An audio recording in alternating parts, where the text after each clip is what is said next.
Greetings, ladies and gentlemen, and welcome to the Campbell Soup Company First Quarter Fiscal 2024 Earnings Conference Call. At this time, all participants are in listen-only mode. After today's presentation, there will be an opportunity to ask questions. If you would like to ask a question during this time, simply press star followed by the number 1 on your telephone keypad. If you would like to withdraw your question, again, press the star 1. As a reminder, this conference call is being recorded.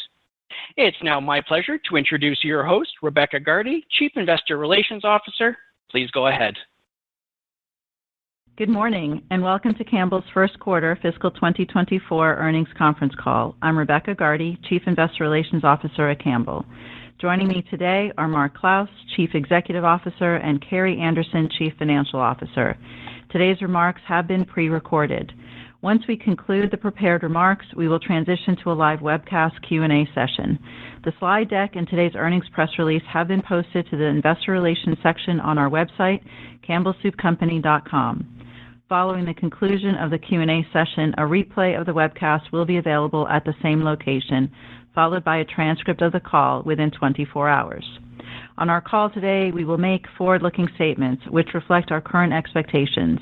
These statements rely on assumptions and estimates which could be inaccurate and are subject to risk. Please refer to slide 3 of our presentation or our SEC filings for a list of factors that could cause our actual results to vary materially from those anticipated in the forward-looking statements. Because we use non-GAAP measures, we have provided a reconciliation of each of these measures to the most directly comparable GAAP measure in the appendix of our presentation. Slide 4 outlines today's agenda. Mark will provide insights into our first quarter performance as well as in-market performance by division. Carrie will then discuss the financial results of the quarter in more detail and outline our guidance for the full fiscal year 2024, which we reaffirmed this morning. And with that, I'm pleased to turn the call over to Mark. Thanks, Rebecca. Good morning, everyone, and thank you for joining our first quarter fiscal 2024 earnings call. From Campbell's management team, we hope you enjoyed a happy Thanksgiving with family, friends, and of course, some green bean casserole and Pepperidge Farm stuffing. As you saw in our press release this morning, we reported first quarter results with top line coming in consistent with our expectations, and adjusted EBIT and adjusted EPS coming in slightly ahead as we lapped one of our strongest quarters, with 15% growth across all 3 key metrics in the prior year. I am pleased with these results as we continue to navigate an evolving and challenging consumer environment. We also made material progress advancing the key initiatives of our focused strategic plan and continued to build confidence in the next stage of Campbell's growth. I am encouraged by the consistency of our outstanding execution, including strong, sustained performance across our supply chain, numerous successful innovations and marketing programs, and more recently, improving share trends. We achieved all this while maintaining our margin and earnings expectations. Going forward, we anticipate these areas of focus to fuel sequential improvement over the course of the year, generating momentum in terms of revenue, volumes, market share, and profit margins, particularly as we head into the second half of fiscal 24. As a result, we remain confident and are affirming our full-year guidance. We believe this building momentum, paired with the pending acquisition of Sovos Brands, will set the stage for accelerated growth and solidify Campbell's position as one of the most dependable names in food. Turning to slide 7, as expected, organic net sales decreased by 1% to $2.5 billion, following a 15% increase in the prior year, resulting in growth of approximately 7% on a 2-year compound annual growth rate basis. Adjusted EBIT and adjusted EPS declined 9% and 11% respectively, following a 15% increase in both key measures the prior year. Our dollar consumption was down 2%, but grew 8% versus 2 years ago. In line with expectations we communicated during our fourth quarter earnings call, the consumer landscape remains challenging. However, we have many opportunities within our portfolio to meet these shifting macro consumer trends and have optimized our strategies and plans, concentrating on 3 key areas. First, we're dedicated to ensuring the affordability of our products and maintaining competitive price gaps within our margin goals. This is particularly important, especially as consumers seek to maximize the value of their spending, stretching their budgets to cover the cost of family meals every day and during the important holiday season. Second, we are committed to sustaining our marketing and innovation plans. This is critical not only to reinforce the value and differentiation of our products, but also to continue to build the long-term equity of our brands, on which we've made significant progress in recent years. Finally, our approach to spending remains disciplined and balanced, focused on high ROI and impactful programs. We are driving productivity and making appropriate trade-offs to fuel this investment, while we protect our margin and earnings objectives. Where support has been added, we believe it's both sustainable and profitable. We intend to maintain this focused approach throughout fiscal 24, and we are confident that we will build momentum as the year progresses and continue to deliver our financial commitments. We remain confident in this forecasted improvement in trends throughout the year for a number of reasons. It's important to recall that our growth rates in the first half of fiscal 23 averaged in the mid-teens and subsequently tapered down to mid-single-digit growth in the second half. This approximate 10-point decline in part reflected a slowing in incremental pricing. These more modest comparables post-Q2 support our expectations for improving top line and volumes. In addition, we have a robust pipeline of innovation and marketing programs informed by the current consumer trends to also fuel the improving outlook. So although the consumer landscape remains dynamic, we are well positioned for improvement and will continue to plan contingencies and remain nimble as we navigate the balance of the year. Turning to our Meals and Beverages division, as planned, we experienced a low to mid-single-digit decline in top line and consumption in the first quarter. On a 2-year compound annual growth rate basis, organic net sales were up 6% and dollar consumption was up 1%. The difference in net sales and consumption growth rates reflect the strength in our food service business and unmeasured channels, as well as a year ago supply and inventory recovery. Within these results, we find many reasons to remain confident in the trajectory of the business as consumers depend more and more on affordable, stretchable meal solutions, which is at the core of our Meals and Beverages division. Turning to our soup portfolio on slide 11, as anticipated, throughout the summer we experienced decreases in dollar consumption overall. However, within these results, there are pockets of strength. For example, as consumers sought to stretch their food budgets, they turned to the strong value and convenience of the cooking portions of our portfolio. In fact, in our condensed cooking portfolio, we gained dollar share for the 5th consecutive quarter, increasing 1.5 share points in the quarter. Even among younger households, we continued to see long-term potential as household penetration of total condensed cooking soups gained 0.4 points versus the prior year. In our broth business, we continue to drive relevance among consumers in this dynamic environment as total broth was up 4% behind the strength of our Pacific broth portfolio, which saw dollar consumption grow 16%, well above the category rate. The ready-to-serve and condensed eating businesses experienced more pressure in the quarter as a result of more consumers shifting to more stretchable meals versus single-serve options. Turning to page 12, as we have begun ramping up planned support in anticipation of the important holiday season, trends have been improving, especially as it relates to share.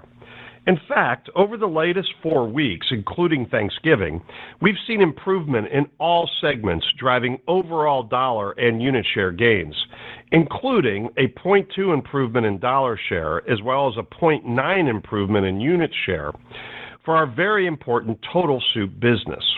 Importantly, we are doing this with modest incremental investment as we are seeing more retailers actively returning to Campbell's brands from private label a year ago. This is providing an outsized benefit while we continue to balance the critical interplay between growing share, volumes, and margins in line with our expectations. Although the category remains somewhat under pressure on dollars, it's very encouraging to see improvement in both share and units as we head deeper into our key season.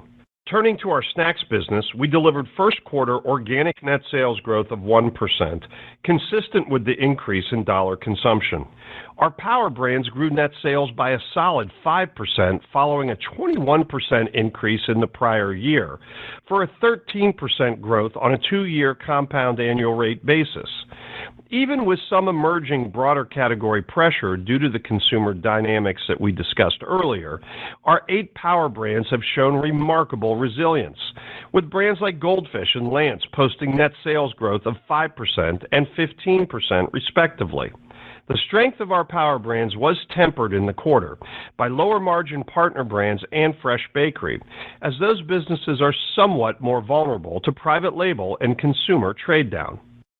On the following slide, we highlighted the continued strength of each of our power brands. Dollar consumption grew 3% versus the prior year and 19% versus 2 years ago, while 5 of 8 power brands held or gained share in the quarter. Our 8 power brands, which now represent approximately 2/3 of division net sales, remain a powerful and consistent growth engine even in the current consumer environment. Turning to slide 15, a prime example of our snacks power brand growth engine is Goldfish. For the 5th consecutive time, Goldfish has been named Teens' most preferred snack brand according to Piper Sandler's Taking Stock with Teens, most recently in the fall 2023 survey. This recognition is the result of the remarkable work of our cross-functional teams in expanding the brand to a broader audience and adding manufacturing capacity to meet the incredible demand for this product. We continue to see share strength in the overall portfolio as Goldfish marked its 5th consecutive quarter of holding or gaining dollar share. One of the keys to our Goldfish success has been a steady drumbeat of innovation. On this front, we're excited to bring to consumers our latest limited-time offer for the holiday season, Goldfish Elf Maple Syrup Flavored Grahams in partnership with Warner Brothers Discovery, celebrating the 20th anniversary of its iconic movie, Elf. Is there anything better than maple syrup Goldfish to spread holiday cheer? And it's perfect for stocking stuffers or snacking all season long. And there's even more exciting innovation in Goldfish in store this year. Adding to the incredible success of innovations like Goldfish Megabytes and our run of limited-time offers, we are reinventing the category again in a way only Goldfish can, with the introduction of Goldfish Crisps. Crisps are the way that Goldfish does chips. The best of Goldfish with the best of chips combined into an irresistible, light, airy, crispy, fish-shaped baked snack. Launching in 3 craveable flavors, Goldfish Crisp will be available at retailers nationwide in January. On slide 17, I want to highlight the margin momentum that the snacks division has demonstrated. On a 2-year compound annual growth rate basis, we grew snacks organic net sales by 8% and operating earnings by 12%, with approximately 130 basis points of margin expansion. Consistent with our long-term margin roadmap of achieving 17%, we remain confident in fiscal 24 expectations to finish above 15%. And now we're adding even more fuel to our snacks growth and margin journey with our DSD transformation initiative. This includes 3 key elements you see on slide 18, 2 of which we're already progressing. First, creating one snacking DSD logistics and warehouse network. This multi-year program will streamline our logistics and warehouse network, eliminate redundancy, simplify our network, and improve our technology and capabilities within our warehouses and depots. Second, modernizing and harmonizing tools and technology used by our critical independent distribution partners. This will enable new capabilities and help enhance effectiveness and focus. In addition, this will also allow better retailer linkage and alignment to orders while improving in-store insights. And third, we'll focus on DSD routes. The good news is the vast majority of geographies already have scaled routes, and in combination with the upgrades from the first 2 elements of our DSD transformation, these will be fully optimized going forward. To help improve geographies where routes are not operating at full scale, we're piloting a variety of potential solutions with encouraging early results. I'll share more about this third and very important element in our Q2 earnings call. We're excited to have made so much progress on such a unique and critical part of our business, and in the end, this will result in a strong and differentiated DSD platform to fuel both the growth and margins of the snacks business. Before I conclude, let me provide a brief update on the status of our pending acquisition of Sovos Brands. As we announced in October, we received a second request for information from the Federal Trade Commission as part of the agency's review of Campbell's proposed acquisition. We are working hard to complete those requests and are advancing our integration planning. I continue to be impressed with the strong results the Sovos team is delivering and could not be more excited about completing the acquisition and fueling our next chapter of growth. We expect to complete the deal in the next calendar year and will continue to engage with the FTC on their review with the objective of closing the transaction in mid-2024. In closing, the first quarter unfolded much as we anticipated, continuing our consistent track record of meeting our commitments. Looking ahead, I am confident and optimistic about the balance of the year. We will remain vigilant and agile to meet the evolving demands of consumers while continuing to progress our strategic plans. With that, I'd like to wish all of you and my colleagues across the company a happy holiday season and thank the entire team at Campbell's for their ongoing incredible and impactful work. And now, I'll pass it to Carrie. Thanks, Mark, and good morning, everyone. I'll begin with an overview of our first quarter results. As Mark indicated, our top line finished as we anticipated, and adjusted EBIT and adjusted EPS came in slightly better, primarily due to the timing of adjusted marketing, selling, and administrative expenses. Our organic net sales decline of 1% reflects mid-single-digit expected volume declines, a lower contribution from pricing, and disciplined levels of promotion activity. Lapping a 15% increase in organic net sales in the prior year, organic net sales grew approximately 7% on a 2-year compounded annual growth rate. Adjusted EBIT decreased 9% to $407 million, reflecting lower adjusted gross profit, a commitment to continued marketing and selling investments, and lower benefits from pension and post-retirement income, partially offset by lower adjusted administrative expenses. Adjusted EPS decreased 11% to 91 cents, driven primarily by lower adjusted EBIT and slightly higher interest expense, partially offset by a reduction in the weighted average diluted shares outstanding. Slide 22 summarizes the drivers of our first quarter net sales performance. Excluding the impact of the Emerald Nut business divestiture, organic net sales declined 1%. We generated 3 percentage points of growth from net price realization, and volume and mix declined 5 percentage points in line with expectations. As shown on slide 23, our first quarter adjusted gross profit margin of 32.1% decreased a modest 10 basis points, with the year-over-year change in margin driven primarily by unfavorable volume and mix. As shown on the bridge, the combination of net price realization, productivity improvements, and cost savings initiatives offset higher cost inflation and other supply chain costs. Turning to slide 24. We continue to successfully mitigate inflationary headwinds, with core inflation moderating to 2% in the first quarter, driven by attenuation in key inputs such as flour and oil. We expect core inflation to stay within this low single-digit range for the full year, down from the 12% we saw in fiscal 23. Net pricing averaged 3% for the quarter, reflecting the contribution from our Wave 4 pricing, our smallest and most focused pricing round. As a reminder, our Wave 4 pricing will be fully lapped at the end of Q2 fiscal 24. In addition to pricing, we continue to deploy a range of other levers to mitigate inflation, including supply chain productivity improvements and broader margin-enhancing initiatives, including a focus on discretionary spending across the organization. These other levers will start to have a greater contribution to margin performance as inflation continues to moderate and volume normalizes, especially as we move into the second half of the fiscal year. We are pleased with the progress we have made on our cost savings initiatives. Through the first quarter, we have achieved $895 million of total savings under our multi-year cost savings program, inclusive of Snyder's-Lance synergies. We remain on track to deliver savings of $1 billion by the end of fiscal 2025.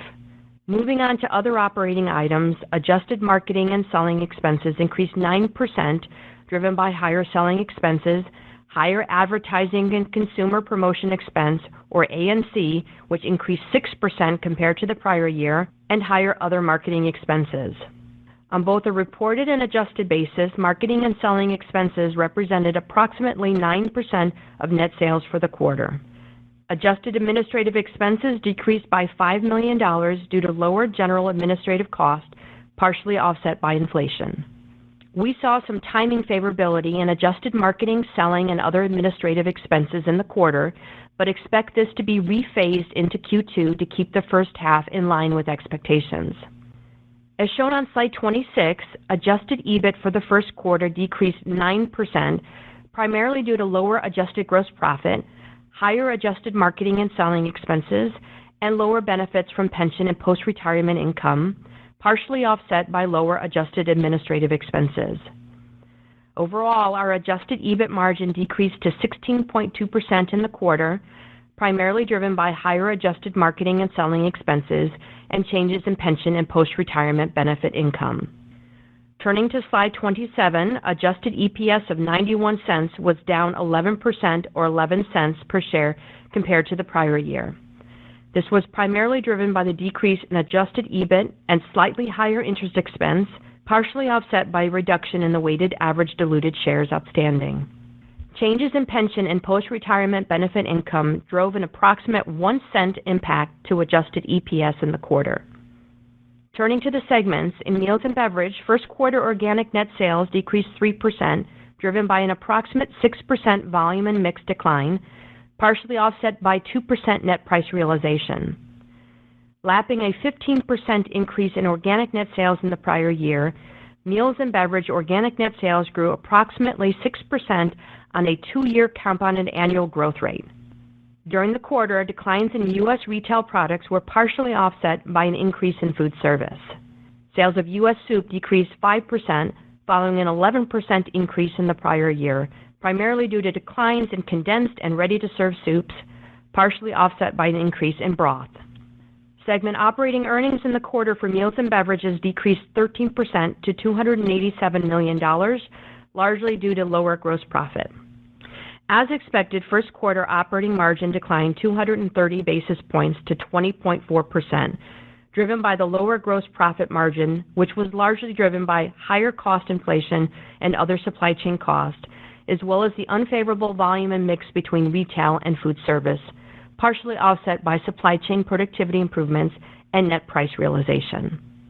In Snacks, first quarter organic net sales increased 1% and on a 2-year compound annual basis increased 8%. The organic net sales increase reflects net price realization of 5% and unfavorable volume and mix of 4%. Sales of our 8 power brands increased 5% in the quarter. Segment operating earnings in the quarter increased 5% to $161 million, primarily due to higher gross profit, partially offset by higher marketing and selling expenses. Gross profit margin increased due to the impact of net price realization and supply chain productivity improvements, more than offsetting higher cost inflation and other supply chain costs. Overall, within our Snacks division, first quarter operating margins increased year over year by 80 basis points to 14.5%. I'll now turn to cash flow on slide 30. We generated $174 million in operating cash flow in the first quarter and deployed that cash consistent with our capital allocation priorities to maximize long-term shareholder value. We see some great opportunities to reinvest back into the business to drive incremental growth, productivity, and enhanced business capabilities. And as such, we stepped up our capital spend in fiscal 23, and this will now continue into fiscal 24 after a few years of lower spend levels through 2022. In Q1, capital expenditures were $143 million, $66 million higher than in the prior year, reflecting our commitment to invest for growth, particularly in capacity for our snacks division. We also continued our commitment to return cash to our shareholders with $114 million of dividends paid and $28 million of anti-dilutive share repurchases in the quarter. Our balance sheet continues to be in a strong position with net debt of $4.6 billion and a net debt to adjusted EBITDA leverage ratio of 2.8 times, below our target of 3 times. At the end of the first quarter, the company had approximately $91 million in cash and cash equivalents and approximately $1.85 billion available under its revolving credit facility. In addition, on October 10th, we entered into a $2 billion delayed single-draw term loan credit agreement. The proceeds of the loans under this credit agreement can only be used in connection with the acquisition of Sovos Brands. This $2 billion credit facility, along with our current revolving credit facility, will provide ample liquidity and flexibility as we plan for the pending Sovos Brands acquisition. As you'll see on slide 31, we are reaffirming our full-year fiscal 2024 guidance provided on August 31. Organic net sales outlook for the full year remains in an expected range of 0 to 2% and reflects volume declines in the first half of fiscal 2024, with positive volume trends in the second half. Specifically for Q2, we expect net sales to again follow in-market trends with likely modest sequential volume improvement from Q1. However, we still expect volume and mix to be negative compared to the prior year. Additionally, our net sales performance will reflect lower contribution from pricing as we move through the year and continue our disciplined levels of promotion. Our full-year guidance range for net sales is largely reflective of what we see as the potential variability in the speed of volume recovery for the balance of the year. Full-year adjusted EPS guidance remains in the range of $3.09 to $3.15, with an expectation of modest earnings growth and margin progress in fiscal 2024, weighted to the second half, benefiting from a moderating inflationary environment and ongoing productivity improvement benefits. As I mentioned earlier, the expense timing favorability we saw in our Q1 results will be rephased into Q2. As a reminder, the sale of our Emerald Nuts business, which we divested in May of fiscal 23, is estimated to reduce net sales by approximately 0.5% and have a 1 cent per share dilutive impact in fiscal 24. Additionally, the acquisition of Sovos Brands is expected to close in calendar year 24 and therefore is not included in our current fiscal 24 outlook. We will continue to commit to investing in our brands, with marketing and selling expense as a percent of net sales expected at the low end of the targeted 9 to 10% range, with the second quarter having higher sequential spend than Q1. We are increasing our capital expenditure guidance to approximately 5% of net sales as we make additional investments in the business and strategically increase capacity to fuel organic growth. With the timing shift of the Sovos Brands transaction, we are accelerating certain key growth and infrastructure projects from fiscal 25 into fiscal 24. All other guidance assumptions remain unchanged. Turning to slide 32, we thought it would be helpful to provide some additional insight behind the adjusted gross margin and adjusted EBIT drivers we expect to come to fruition in the second half of fiscal 24. As shown on the slide and referenced in our guidance, our core inflation outlook for fiscal 24 is materially improved from the low double-digit levels we averaged in the prior year. With cost inflation expected to remain in the low single-digit range for the balance of the year, we expect to see a greater net contribution from productivity and cost savings to our bottom line. Other factors that we expect will contribute to improving margin trends in the second half will be more favorable mix as volumes stabilize, especially on profitable businesses like soup, normalizing year-over-year changes in marketing and selling cost, as well as lower pension and post-retirement income headwinds. In closing, first quarter results were largely as expected, and our fundamentals are strong as we head into this important winter season. Our snacks business continues to progress its margin journey while we continue to invest in the equity of our brands. Our meals and beverage business continues to attract consumers seeking stretchable meals, which is especially important for winning the holiday season given the current consumer environment. With a clearly defined strategy and a best-in-class supply chain, Campbell's is well positioned to deliver the rest of its fiscal year. From the management team at Campbell's, we want to thank all of our teams for their hard work and wish everyone a wonderful holiday season. And with that, let me turn it over to the operator for Q&A. At this time, I would like to remind everyone, in order to ask a question, press star, then the number 1 on your telephone keypad. Your first question comes from the line of Andrew Lazar from Barclays. Your line is open. Great. Thanks so much. Good morning, everybody. Hey, Andrew. Hi there. Mark, you mentioned an encouraging start to the holiday season, and of course, we don't want to make too much of any given 4-week period, but for Campbell, obviously, the recent data is pretty critical. I guess I was hoping you could dig in a bit more on this data, particularly, how you see sort of category dollars progressing to help inform, how fiscal 2Q is unfolding, and more important, how you see the rest of the year, given the expectation that 24 is going to be a somewhat back-end loaded year. Yeah. So, great question, Andrew. And I think it's always, important to see trends over longer periods of time. But of course, for us, Thanksgiving, I think from a barometer, as far as the consumer, kind of macro consumer trends, but also for the business is quite important. And I guess the headline I'd give you is that, the holidays, as we had hoped, or especially Thanksgiving, was very resilient. I think consumers, for the most part, as we had anticipated, were very present, and especially in those categories that are most relevant to Thanksgiving. And as you may be aware, we're outside of the protein, we're in the 3 biggest with pretty strong positions in all 3, which is broth, condensed soup, and stuffing. Those are your top 3 household penetration categories beyond protein for the holiday. And I would say in all 3 of those segments, we saw improvement and significant step up in share. So on condensed, we grew dollar share by 1.1, in broth 1.2, and stuffing 0.2.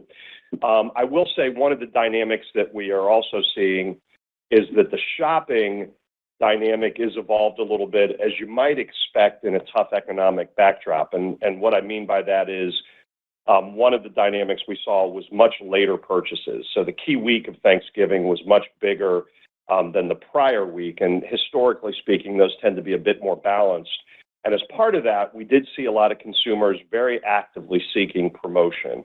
And so I will say that on the dollar side of the categories, in some cases, although overall improvement in total Thanksgiving categories, if you cum them together, were positive, you still see some headwinds on dollars. What I will tell you, though, is it's not a function of what I would call disproportionate or inconsistent with precedent promotion or spending. And so I know always when you see a little bit of separation between units and dollars, there's always that question. What I would tell you is that we did a very good job of executing within the holiday. One of the things I mentioned in the fourth quarter was that a year ago at Thanksgiving, a lot of customers had chosen to go with private label as their lead item. We saw that reverse in a material way this year, and so Campbell's products were back in the lead position, which was very important for us relative to ensuring that we get off to a good start in the season. So although I wouldn't say a comprehensive win across every measure, I think the things that we could control and the things we really needed to see, we were able to see, and I think bodes well as we go into the December holiday and Christmas period as we roll through the winter. You'll still see some headwinds on some of the non-Thanksgiving related products that dampen a little bit the overall category, but nothing that's inconsistent with what we've seen or quite frankly, what we expected. Great. No, thanks for that. And then just a quick follow-up, and it's related to this. Obviously, gross margins came in well above street forecasts, and I think that helps suggest that, or backs up your point around promotional tactics from Campbell maybe are playing out sort of as you'd expected in a somewhat more rational way. I guess maybe you can discuss what you're seeing there, and more importantly, what you're seeing in terms of lifts. Are the lifts around some of the promotional activities sort of consistent with what you've seen historically? I'd say better, and I think part of this now, again, as I suggested, I do think we are getting a bit of a tailwind, and you can see it, right? What you'll notice is a fairly substantial step down in private label in certain of these categories as you'll see that flip occur between us getting kind of key week, and for those that may not understand exactly what I mean, retailers have a decision to make on who's in their ad, who's on the end cap for the key week. These are the things that are really important to enhance the return on investment for our promotion and the lifts that you're describing. And this year, opposed to last year, where I think private label might have been a little bit more new, and I think retailers felt like, well, let's just get to a low price, and maybe that's what's most important. I think what we continue to believe and what we saw again in this holiday is that, when the chips are really down, that the Campbell's brands matter, and that is evident in the performance that we saw. I do think you point out a very good proof point, and that is how our margins progressing. And I think the reality is in the first quarter, you did not see any type of material change in investment relative to promotion or trade. Our margins came in very much consistent with where we expected. We continue to do a very, very good job on our productivity and some of our other levers in managing costs. I think as we go forward, you will see us being very judicious, right? This continued balancing act that we've been talking about for a while of making sure that we're affordable and that the price gaps are managed right when we most need them to be, along with ensuring that the margin and the volumes all kind of work together to give us this kind of optimal position. Not easy to do, and in a dynamic environment, we've got to make sure that we're staying agile. But I would say so far, I see nothing on the horizon that suggests to me that there's any variation from what we would have planned or expected, even though in certain periods of the year, you may see us sharpen a price point or make sure that we're strongest in a key week, but not outside of the precedents that we've set in the past or within the margin construct that we've laid out. Your next question comes from the line of Ken Goldman from JP Morgan. Your line is open. Hi, thanks so much. Carrie, you mentioned the opportunity to manage discretionary spending maybe a bit more as the year unfolds. I'm just curious, is it possible to provide, I guess, some examples of where the biggest opportunities might be within discretionary spending? And I suppose I'm also asking for a bit of help with how you define discretionary as well. Thank you. Yeah, I would say a lot of that goes back to some of our enterprise-wide cost savings initiatives. So we have a vast program that we look at opportunities to enhance business capabilities, drive efficiencies in all parts of our organization that are part of our $1 billion cost savings initiative. So I would say it's really across the board, not only in our COGS areas in our manufacturing facilities, but also going into the SG&A areas as well. And that's where we're seeing it across the board, some of those cost savings opportunities coming through. Yeah, a lot of that, Ken, I would say it would be in two big buckets. One is what we would call the non-working bucket. So that's, kind of think of it as production or materials or things that are not necessarily driving immediate impact in the marketplace. And then secondarily, what I would call the non-people cost within our SG&A, where, we're looking, at everything. I mean, I think in a world where, we want to make sure that every dollar is working as hard as it possibly can in this moment, especially, as I said before, as we kind of wrestle with this, balancing act, we want to make sure that we've got every penny possible available to either invest in the right areas and or help us deliver the earnings. So I think those two buckets are where we have been, although always vigilant, I would say at a whole different degree of rationalization as we really make sure that we're working as hard as we can to get those dollars to work hard. Okay, thank you for that. And then just a quick follow-up. It's great to see, the improving share data within soup, and thank you for the explanation as to what's going on maybe behind the scenes there. I'm curious, do you believe your key customers are satisfied with overall category volumes with soup, right? Sort of understanding that the comparison is challenging. You did talk about how maybe you expect shipments and consumption to kind of match in the next few months, and maybe that answers the question, but just trying to get any kind of sense of, how those customers are looking at the category right now in the scheme of affordability and so forth. Yeah, it's a great question, and I do think it's a conversation that we have frequently with our customers, and you've heard me talk about this before, and I'm always a little guarded because it should come with the big caveat that we're not going to do anything to undermine the long-term profitability of these businesses and margins. But I will say it is important for us to ensure that the volume on these businesses continues to be in an appropriate range relative to ensuring that the health of the category and really the health of our overall network continues to sustain. And so I think one of the other things you will see, Ken, in the holiday period, not surprising with the little bit of the disparity I shared between the unit share and the dollar share being a greater expansion in units, you will see a better step up in units from where we've been on soup. And I think, again, it's coming with the right investment package behind it. But look, I think that's encouraging. And I think, over a period of time where we are looking for this business, not just for the next, month or the next event, but really for the balance of the year and going forward, I think it continues to support what we believe is true, which is that this category continues to be strong. And look, just as a context, right, I know we forget this sometimes, and there's a lot of reasons why we can go back in these last several years and point to maybe non-normal one-time elements that affected it. But if I would have told you that the 4-year CAGR on the soup category was going to be around 3 to 4%, we would have all felt really good about that, given that it's the greatest growth period the category's had. And so even though we're experiencing some slowdown in this year,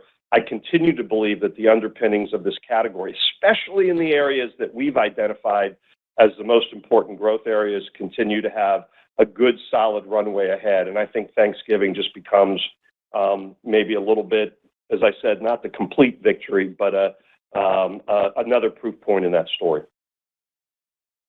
Your next question comes from the line of Robert Moskow from TD Cowen. Your line is open. Hi, thanks. Mark, last quarter you did some work to segment out grow versus optimize soup brands, and I want to know if the grow brands performed any better than optimize in the quarter, or were there comparisons at play to kind of change it around, and also maybe a little bit into the tactics you used for grow compared to optimize. How are they different?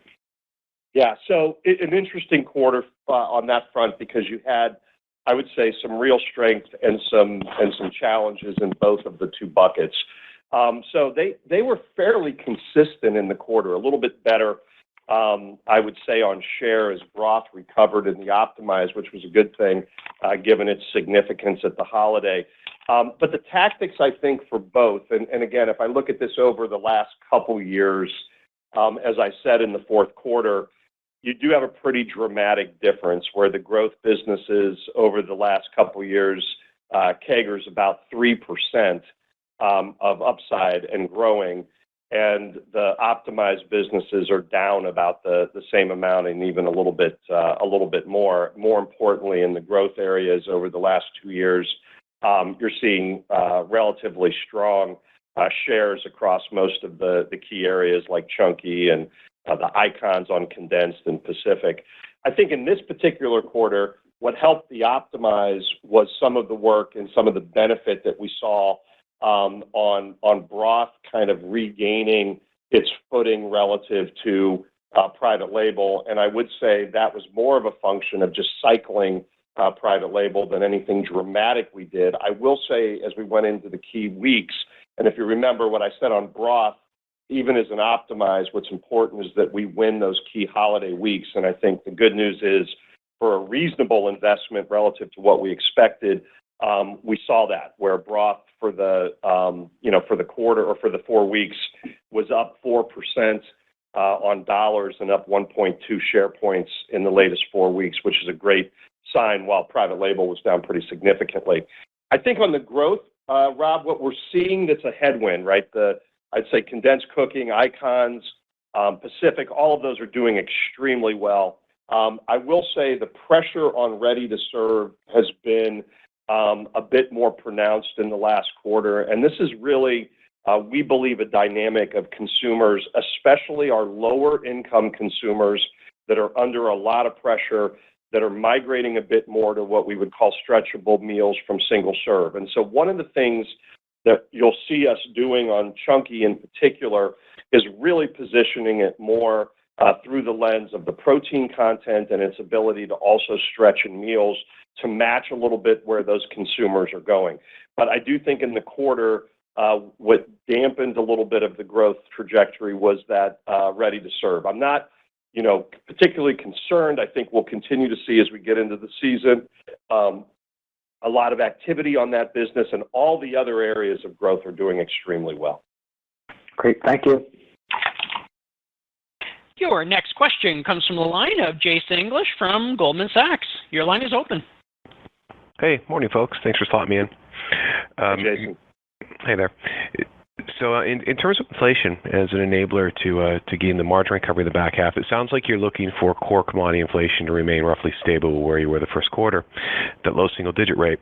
But when you show us the margin bridge, there's a big gap there. Like the 2% core inflation rate would suggest far less gross margin compression than the 460 basis points you show with the inflation and other bucket.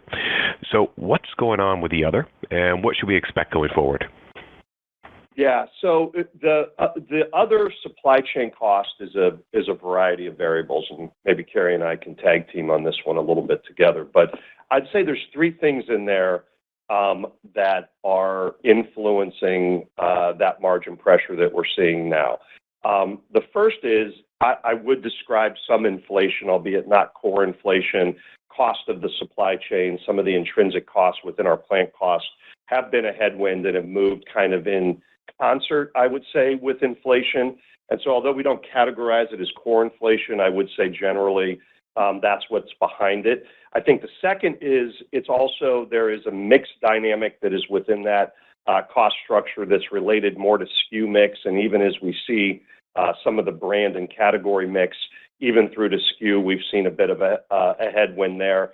And then the third area is, and again, not completely unexpected, that's also where you see absorption and some of the fixed cost leverage that you would experience in a circumstance where volumes might be a little bit down from where they've been, and that's pressure that's there. So as you can expect that normalization, whether it be from the mix standpoint, inflation standpoint, and or even the volume standpoint, that's why we do not see those continuing forward. And you will begin to cycle, if you were to go back and look at our Q3 and our Q4 from 23, you would see rather significant contributions from those buckets as well. Yeah, I would just add that, think about some of those elements that Mark just talked about is cost of manufacturing versus cost of sales. There is a timing element that ultimately moves from your balance sheet to your P&L, and we're cycling some of those things, as Mark talked about, on absorption, as you mentioned. That's helpful, thank you. And Mark, Carrie, another sort of higher level question on the outlook for snack foods. The notion that snack foods are growth advantaged has come under some pressure recently, supported by the data. Like if you look at consumption data, there's been pretty sharp deceleration of volume trends across numerous snack food categories. Love to hear you opine on what you believe is driving that deceleration, whether or not you think we are sort of pivoting into a period where the growth advantages of snack foods are behind us, and if so or if not, why? What drives that expectation? Yeah, it's a good question, Jason. I think what you're starting to see is a little bit more bifurcation within snacking. So I do think there are places where we are seeing greater pressure, especially where, I would say segments are a bit more commoditized. What's interesting in the first quarter, if you look at our results, you saw power brands, right, which are now about 2/3 of our business, continuing, I would say, albeit at a slightly lower rate of growth than we may have had in the past, but still certainly a healthy delta versus what I would say the average for total food was. doing fairly well and continuing to perform well, and even the underlying vol mix trends on that business for the quarter, they were essentially flat for I think down just under 1% for the power brands.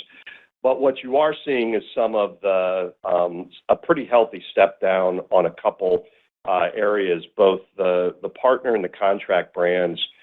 That's a little bit more of our catalyst of continuing to optimize DSD, and I talked about that for the first time in more of a complete way. And I know, a couple questions there that I'll answer in Q2 and give everybody kind of a full picture of, margin timing and a few other things that I know we owe to folks. But I think what I would say is we continue to work actively, although an important part of our business, to manage that effectively. And then some of our non-core snack businesses were weaker in the quarter, and they tended to be segments where you had a little bit more pressure from private label or competition in general. I would point to bread was a little bit weaker in the quarter, and things like microwave popcorn and some other areas that albeit not power brands, certainly are not insignificant and had a little bit of headwind. So I think there's going to be a period here, Jason, where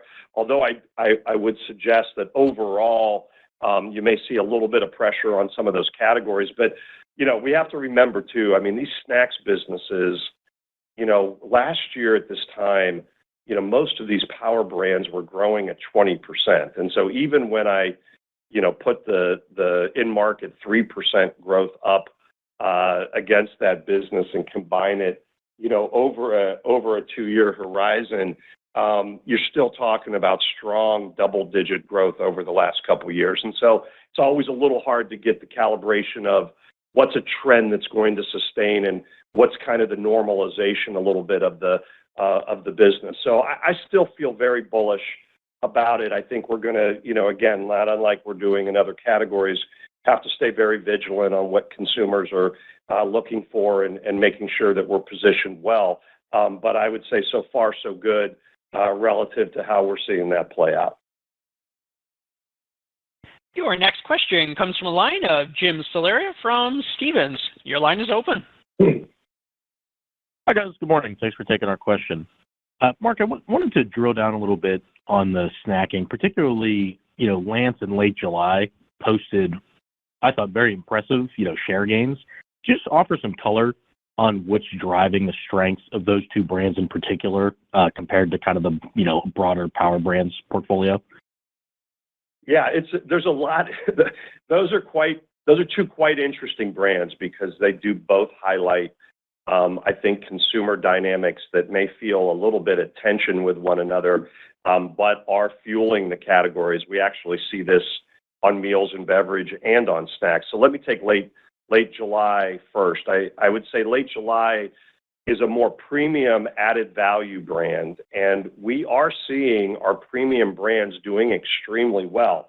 And part of the factor that underpins this is a lot of the decline that we're experiencing, actually a significant outsized contribution, is coming from low-income households, which index on snacking only at about 20%, but they represent a much bigger portion of our declines, whereas the premium brands that index higher to the mid and higher income levels have been very stable, if not growing at faster rates. And so I think, late July is a well-positioned brand in that added value and elevated space, and thus within those consumer segments remains extremely relevant, and the growth rates continue to perform very well.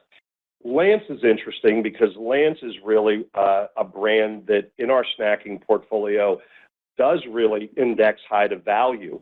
And one of the things that we're seeing is demand for that sandwich cracker segment, and in particular, Lance has been extremely high. And when you think about the price point, the value, even the content, right, protein delivery, the perception of value of food relative to spend, it is a very, very high performing brand and one that is doing very well. So you can imagine among the more challenged consumer base, that particular business is just right on target, and we've seen demand going up pretty dramatically across that whole portfolio. So it is a really good example of two very different macro trends that we're experiencing within the businesses, both snacking and meals and beverages. Great, that's helpful. And then maybe to wrap up on some of the innovation you guys have, if we think about, especially in Goldfish, are these innovations meant to bring new households to the brand? Obviously, Goldfish is a very well-known brand. Is it meant to kind of expand the buy rate with core Goldfish consumers, or are you still kind of in search of adding incremental households that maybe don't buy the core product but would be enticed by an innovation? Yeah, I would say consistent with what our ongoing strategy has been, which is broadening usage of Goldfish to the entire household. We have always been a powerhouse with kids, and not surprising, I think, to many of ourselves, as our own behavior may indicate, that once it's in the household, more of the family tends to eat it. But we've not necessarily brought offerings that index a little bit more or specifically meet more of the expectations of either teens or even adults in the household. And that strategy over the last couple of years, whether it was Frank's Red Hot or Old Bay or Megabites, the innovation has been paramount into driving that. And, one of the things that we mentioned in the call today, this is now going on 2 years of being the number one requested snack among teens. And that's everything, right? That's the brands you think of as being kind of these mega teen snacks, and Goldfish has been number one. And so when you think about a product like Crisps, where you really are intermingling kind of potato chip behavior with cracker behavior to get this kind of light munchable texture on Goldfish, it's a perfect fit for that. But, we also want to make sure that kids target, we continue to, meet their expectations as well. So you love to see, a maple-flavored Elf product on Graham as well. So I think the goal for us is to continue to be that number one choice for kids while enabling the entire household to be fans of it. So I would say I would expect that to manifest itself in both buy rate, as you hope that a kid's household is buying a couple more packages of some of these other innovations or flankers, or that we hold on to households longer. So as the kids age up, you're actually maintaining Goldfish in that repertoire, even if it may be through a Crisp or a Megabite, as an extension into a longer and older set of kids or households. Ladies and gentlemen,